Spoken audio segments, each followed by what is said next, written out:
Oh, I'm Dr. Rachel Brown. I'm the Medical Director for Prevention and Wellness with Business Health Solutions at Prisma Health. And this is our monthly COVID and Wellness webinar.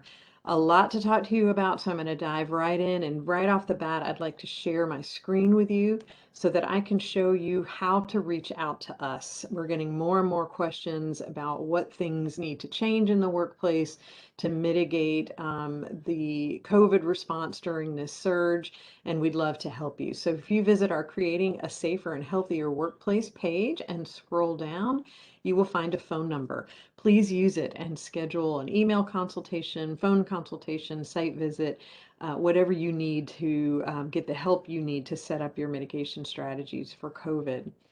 All right, so speaking of the surge, let's talk about what that means. We are seeing disease rates 10 times what we were seeing 1 month ago. We are currently at over 631,000 cases of COVID in South Carolina and more than 10,000 deaths. We have reached a percent positive among our population of 18.7%. So almost 20%. 1 in 5 people are testing positive when they have symptoms. That is a change from 1 month ago when our percent positive was 4%, and from 2 weeks before that when our percent positive was 2%. What's really concerning is the demographic changes. So let me share with you a few numbers. When you look at the COVID infections now, we've got 6% of those infections in folks younger than 10. That is a significant increase in our very young. Most concerningly, and the fastest rising number, is the number of infections in our young people. And so now we're seeing 30%, or 1 in 3 of those COVID infections are in people between the ages of 11 and 30. A little less than half, 45% of the infections are in that 30 to 60 range, and only 20% of the infections are now in our older population, 60 and older. So the demographics have shifted. We are seeing this in a much younger population, and a lot of that has to do with who's been vaccinated and who is not. When you look at the numbers around infections among the vaccinated versus the unvaccinated, we're looking at about 90 to 93% of our infections in South Carolina being in unvaccinated folks. So this is predominantly in the unvaccinated population. So I'm going to very briefly show you the vaccine dashboard for South Carolina. We're up to 44.9% of our population that's vaccinated.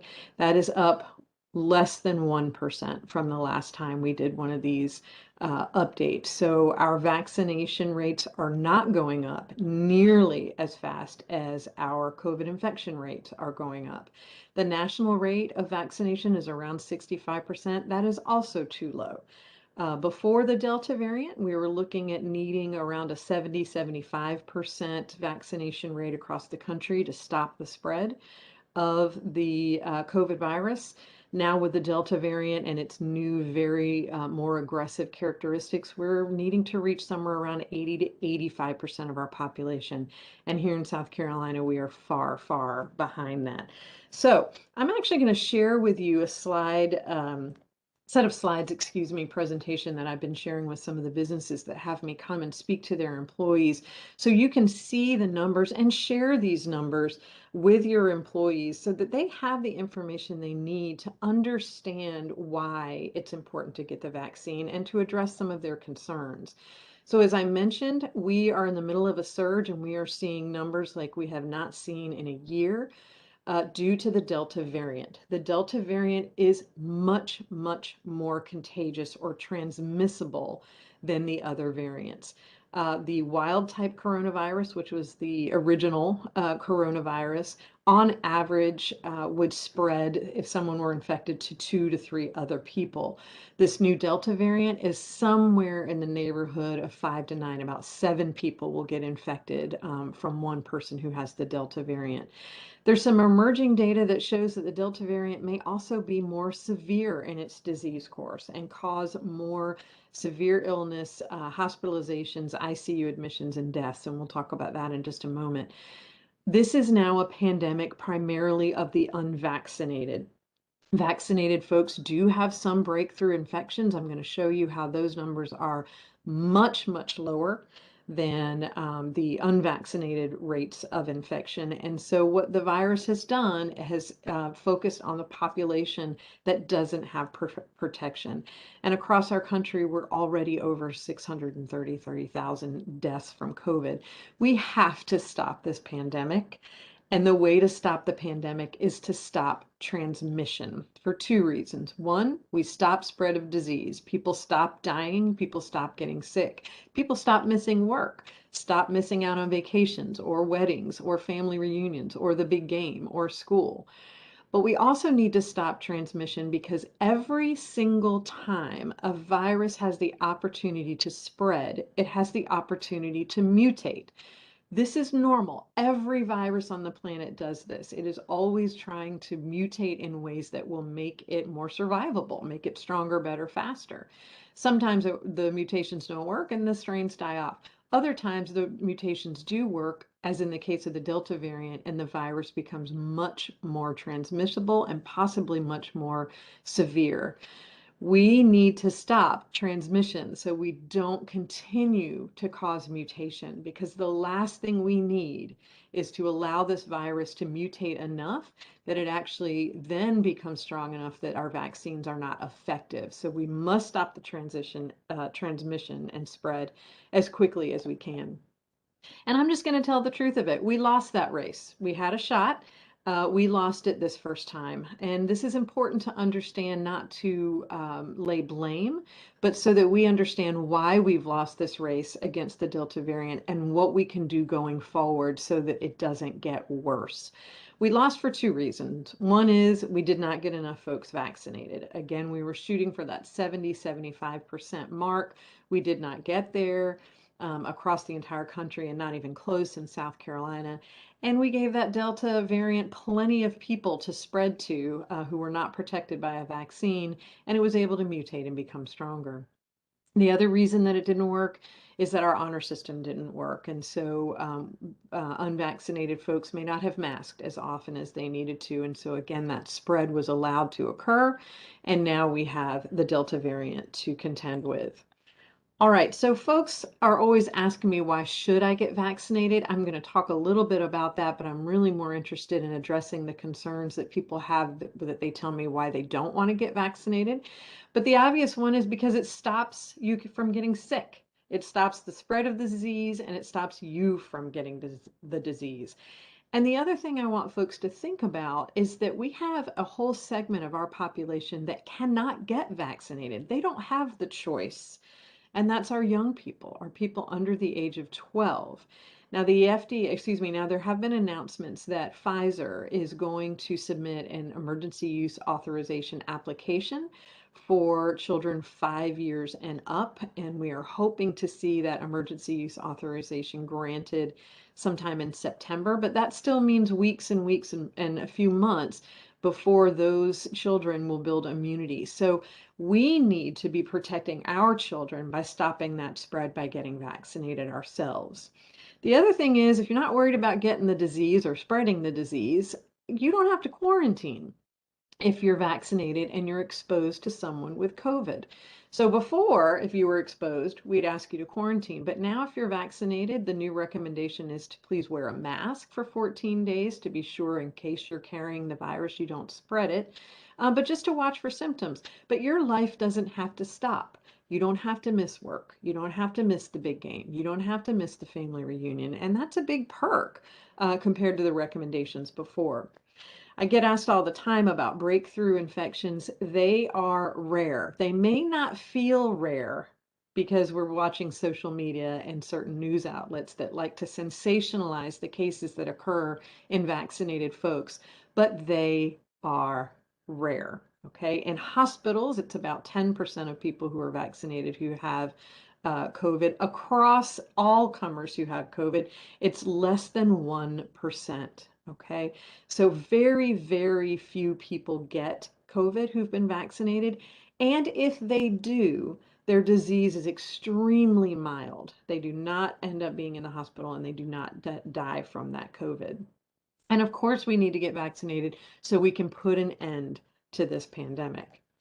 Now, as I mentioned before, I love to talk to people about why they don't want to get vaccinated and try to understand some of the concerns that are out there. And what we're seeing anecdotally, what I'm seeing, and also what we're seeing in the data is these are the most common reasons, okay? First, there are concerns about vaccine safety. There are a lot of people who tell me, I don't need to worry about getting COVID because I'm healthy or because I'm young. And we're going to talk about why we can no longer rest on healthy or young laurels and feel safe with this Delta variant. There's folks who say, well, I already got COVID, so I've got natural immunity, I'm protected. And then finally, folks who say, well, why should I get the vaccine if I can still get COVID? And we've talked a little bit about how that's much rarer to get a breakthrough infection. All right, let's dig into that a little bit. So let's talk about that vaccine safety. Millions and millions of vaccines have been given, so we have a tremendous amount of data around the COVID vaccines and their safety profile and side effects. 0.005, not 0.5, not half a percent, not even 0.05, but 0.005% of vaccinated folks had any kind of serious side effect. It's extremely rare. We found that there is no increased risk compared to just the general risk of having Bell's palsy, which is that paralysis of half the side of the face. We know that there are some young men, especially, who might develop myocarditis, which is inflammation of the heart. The risk of that is 20 out of a million folks who get vaccinated. So again, it's very, very low. If you do happen to be one of those 20 out of a million people who get myocarditis, it is a mild disease, it is curable, it's treatable, and it's temporary. Okay. I want you to think about that though in the context, if you're worried that you're going to be one of those 20 people, that 580 out of a million people who get COVID will have myocarditis. So you're much more likely to get myocarditis if you get COVID than you are from the vaccine. And those are the kinds of odds and risks you want to weigh when you're considering which one makes more sense. And then again, and as part of that 0.0005% serious side effects, only 2 to 5 folks out of a million will experience that severe shock allergic reaction to the vaccine. So again, incredibly rare to have serious side effects. Most people do have side effects after the vaccine. They feel flu-like, they don't feel great. This is actually the vaccine making your immune system work. And those are the symptoms we get when our immune system goes to work. So that's actually a good sign, and certainly nothing to keep us from getting the vaccine.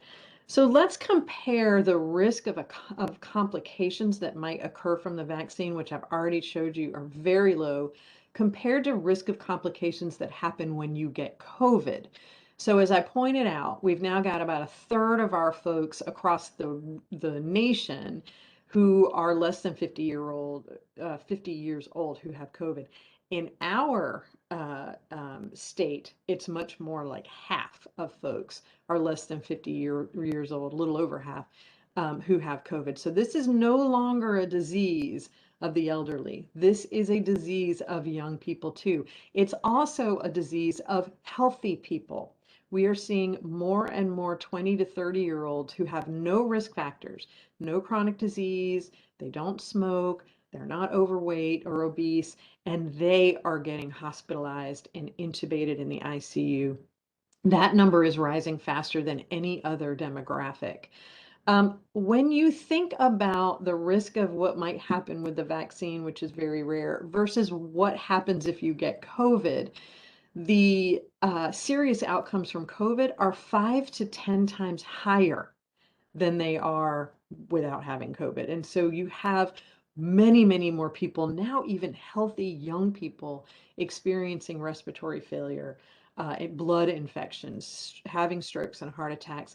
And we're very concerned about our pregnant population. So if you are pregnant, thinking about becoming pregnant, know someone who's pregnant, please, please get this vaccine. We only have about 18% of our pregnant women vaccinated.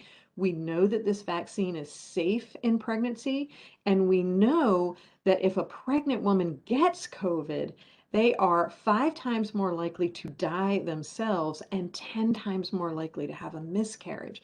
So, very serious consequences of COVID in pregnant women versus very, very mild side effects of a vaccine, a safe and effective vaccine.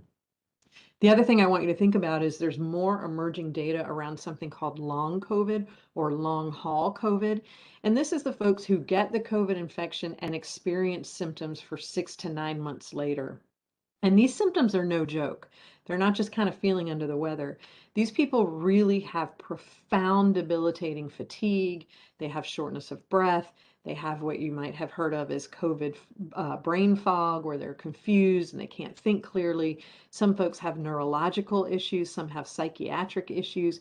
These are serious symptoms that actually affect quality of life. And so if you know anyone who's going through long haul COVID, you know that it is a burden. And now that we know about 1 in 3 people who get COVID will experience long COVID, we need to take preventing COVID seriously.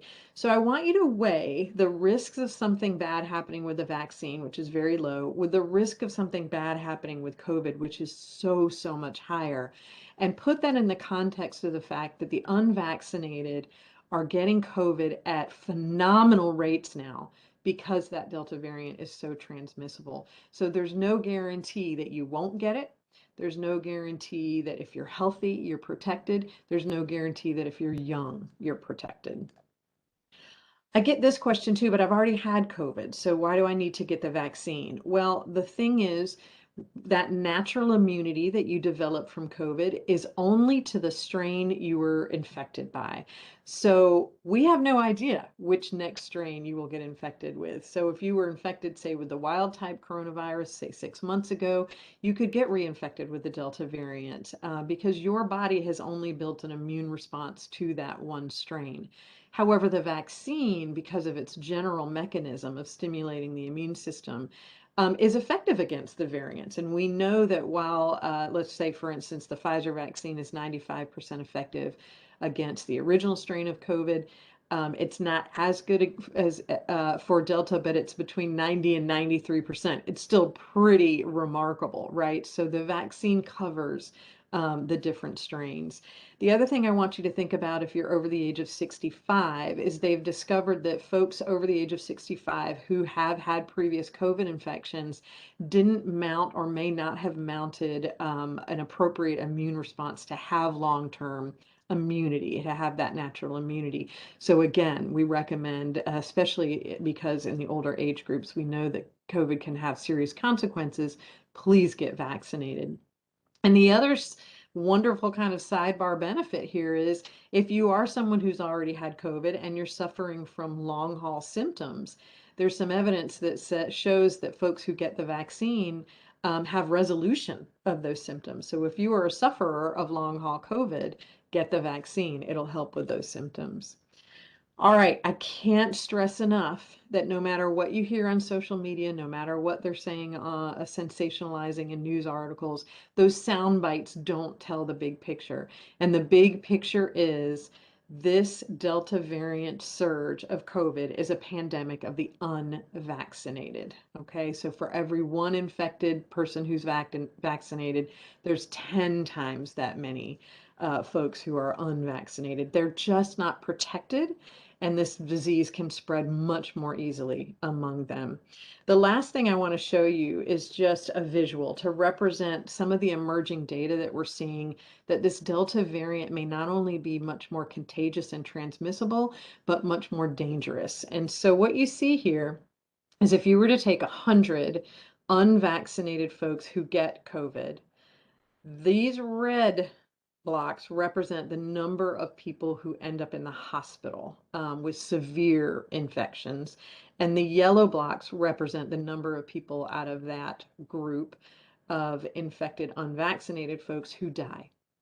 However, if you take 100 folks who have been vaccinated who have COVID, you have to search harder for them because there's fewer of them. But if you find 100 of them, you see that only one person is hospitalized and a tenth of a person, or a hundredth even, would die, meaning you'd have to have 100 times this many people to have one death. So vaccinated folks are not only protected from getting the disease, but they're also protected if they do get the disease from hospitalization and from death. What's not represented on this graphic is that a third of these people are going to have long haul COVID and have symptoms for a long time that are debilitating and affect their lives. And the vaccine could help with that. So I'm going to stop sharing my screen and talk to you about a few more caveats that we've learned. A little bit more evidence has come out about these things. So let's talk about this new mask recommendation from CDC. So a couple of weeks ago, the CDC recommended that even vaccinated folks, when they are indoors in public areas, in areas where the transmission of COVID is high or moderate, should also mask. Now, let me just start by saying that every single county in South Carolina is in the high category, except for two, Lawrence and Bamberg, and they're in the moderate category. So the entire state is in that category of highly transmissible areas. So that would mean that vaccinated folks should wear masks when they're indoors in public areas.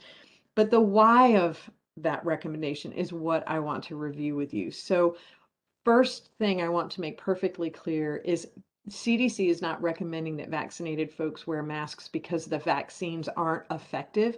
They are.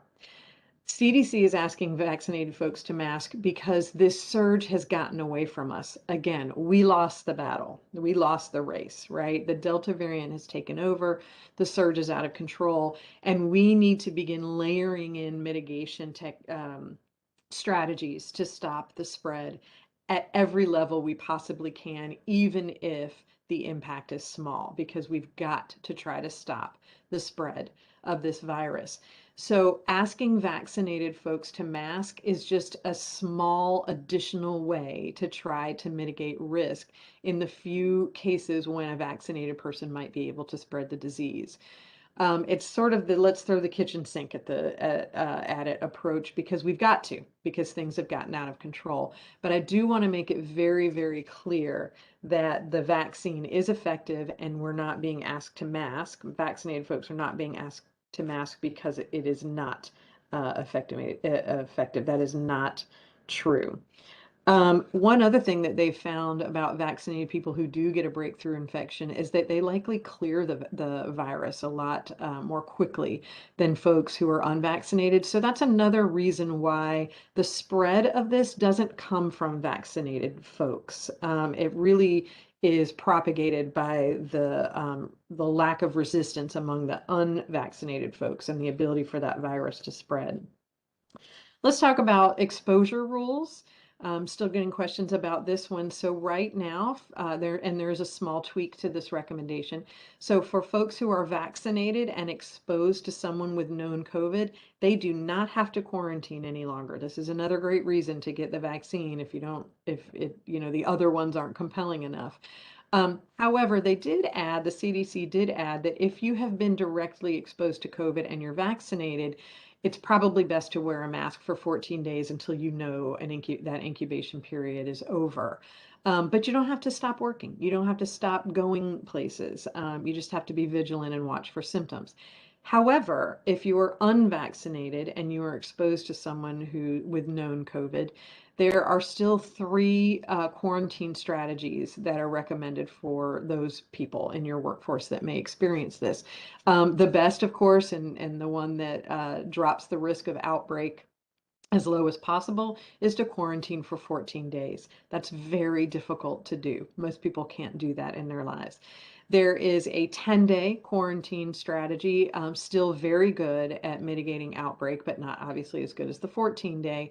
And then finally, there's a 7-day option, but that's only if the person is able to have a COVID test on day 5 and that test is negative.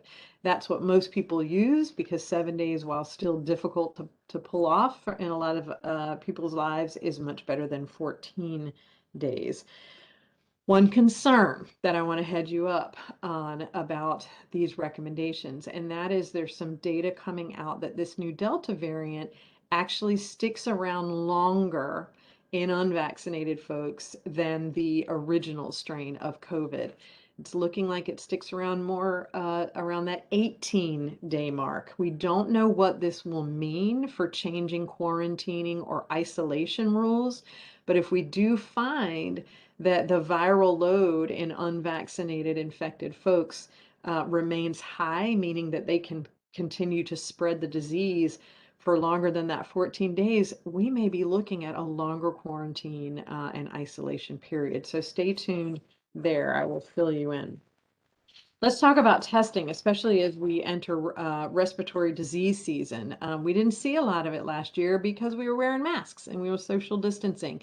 And so we mitigated flu and we mitigated RSV. As we started taking off masks and rejoining society and coming back together in groups, we've already seen a resurgence in RSV. This is a respiratory syncytial virus. It's usually found in kids. Severe lung infection that can cause a lot of breathing and distress, breathing problems and distress. It usually shows up around September, October, November. We're seeing it now. So these respiratory viruses are coming hard and fast. They took a break and they're ready to come back at us. That means there's going to be a lot of symptoms that look like COVID. And providers know that this is coming, and we have to use our clinical acumen to know when to test or not to test. But please understand and please message to your employees, given this surge, given our strong desire to stop this pandemic, many folks who may have a cold or who may have RSV or who may have the flu are likely going to be tested for COVID. So symptomatic folks are going to be tested. There's another reason other than trying to determine who has COVID and get them isolated as quickly as possible, determine who doesn't have COVID and get them out of quarantine as quickly as possible. But there's another reason. So folks who have COVID, who have mild or moderate infections are eligible for something called a monoclonal antibody infusion. Especially if they're at high risk. And there are criteria to determine who's best to offer these infusions to. But that therapy is highly effective for keeping folks out of the hospital, keeping disease from becoming severe, and even from keeping folks from developing long haul COVID. But it's time sensitive. It has to be administered within the first 3 days, 2 to 3 days. So it's important for providers to be able to test and find out quickly if someone has COVID so that they can offer this therapy to them as well. A lot of folks have been asking me about when can younger kids get vaccinated. And as I mentioned before, we're hoping by September that there's an EUA for 5-year-olds and up. But I will tell you that the rate of vaccination among our teenagers is already very low. And so again, I stress that this disease is infecting healthy young people, and we are about to send them all back to school. So if you have children, please get them immunized, please get them vaccinated. And once the EUA comes out for some of our elementary school age children, please get them vaccinated as well. Finally, I get asked about boosters and seasonal vaccines for COVID. So boosters are when you get sort of an additional shot to kind of boost the immune system. There's no official recommendation for a booster shot right now for any of the vaccinations, but I can say there has been a lot of discussion around recommendations for folks who are severely immunocompromised getting a booster shot, and we will likely see some of those recommendations in the next month or two. This would be folks who maybe have cancer or who are on immunosuppressing medications, or the very, very elderly. So we will also be looking for recommendations around booster shots. There have been no murmurings at all around whether this will become a seasonal vaccine. However, knowing the family of viruses that the COVID-19 virus is a part of, knowing how they work, and understanding, sort of thinking about them like you do flu, where there's a predominant strain each season. I wouldn't be surprised if eventually we get to a place where there is a seasonal offering of the COVID vaccine. I'd also like to take a moment here to mention that they have cleared COVID and flu shots to be given together. There's no longer the need to wait between those two vaccines. We can help you with that. If you're interested in having a flu and or COVID vaccine clinic, our department can stand one of those up for you on your site.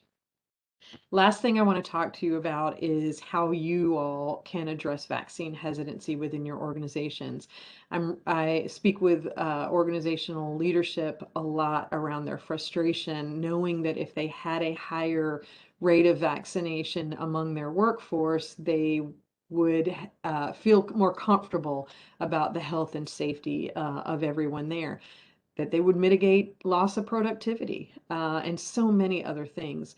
So a few things you can do. Continue to have forums. Persistent messaging has been shown to be the best way to chip away at this number and try as hard as we can to get folks to begin to get that vaccine. We can do these forums for you. You can do them, but just allow that discussion to happen. Allow that opportunity for real, true, accurate information to be shared with your workforce, not the misinformation that's too prevalent out there, and an opportunity for them to ask questions of an expert.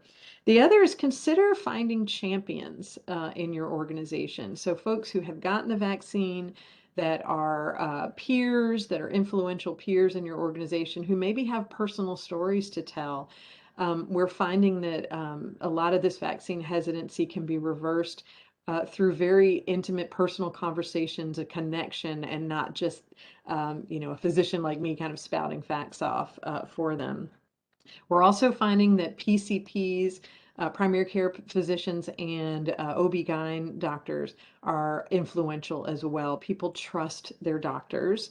And so anything you can do to incentivize your workforce to visit, to establish a PCP if they don't have one, but to visit their PCP and get those questions answered, that has also been important. I also urge you to keep an eye out for the dynamic that we are seeing everywhere, and that is a very divisive, vaccinated against unvaccinated kind of culture. Please do what you can to be aware of and mitigate anger and frustration among the groups as we tire of this pandemic and get fearful again about the numbers that we're seeing. Any way that we can help you, we are here. We're here to care for you so you can care for your workforce. So we hope you reach out, and I will see you soon.